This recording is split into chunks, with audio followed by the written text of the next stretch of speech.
வணக்கம். இன்னைக்கு வந்து பார்த்தீங்க அப்படின்னா, நம்மளோட இண்டியா அக்ரோ ப்ராடக்ட் வந்து இன்னைக்கு இந்த மாரி மரக்கன்றுல வந்து வண்டு பிரச்சனை அதிகமா இருந்து நெறைய மரங்கள் கீழ சாஞ்சிட்டு இருக்கு. ஸோ எந்த மாரி நம்மளோட இண்டியா அக்ரோ ப்ராடக்ட்டா இந்த மாரி தென்னை மர தோப்புல தென்னங்கன்றுக்கு வந்து மரம் கீழ விழுகுது இல்லைங்களா? அதுக்கு எந்த முறையில பயன்படுத்தணும் அப்படின்றத இன்னைக்கு இந்த வீடியோல நம்ம பார்க்கலாம். நம்ம இந்த வண்டு பிரச்சனைக்காக நம்ம குடுக்க போறோம். ஸோ இன்னைக்கு காட்டுக்காரங்களும் நம்ம கூட இருக்காங்க. ஸோ இன்னைக்கு முதல்ல வந்து பார்த்தீங்கன்னா, அது எந்த விதமான வண்டா இருந்தாலும் அந்த வண்ட கண்ட்ரோல் பண்றதுக்காக நம்ம இண்டியா அக்ரோ ப்ராடக்ட்ல எம்ஐ வீர் குடுக்குறோம்.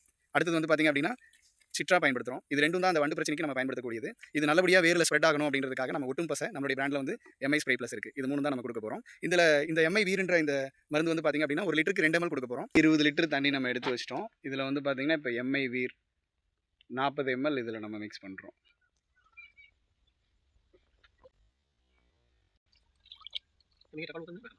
அது ஒட்டுக்காவே ஊத்திக்கலாம். அடுத்து வந்து பார்த்தீங்கன்னா, சிட்ரா. இது வந்து வண்டோட கண்ட்ரோலுக்காக நம்ம குடுக்கக்கூடியது. 40 ml.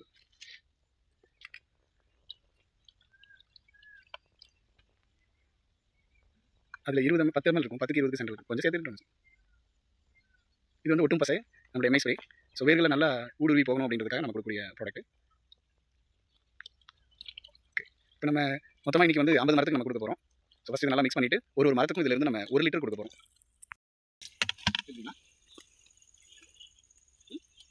நம்ம கலக்கி வச்சது பார்த்தீங்கன்னா 1 லிட்டர் எடுத்துக்கோம். ஸோ 1 லிட்டர் வந்து மரத்துக்கு ஆவரேஜாக 2 குழி இங்கே பறித்து வச்சுருக்காங்க. நீங்கள் 2க்கு மேலே கூட குழி வச்சுக்கலாம். அதை பற்றி ஒன்றும் இல்லை.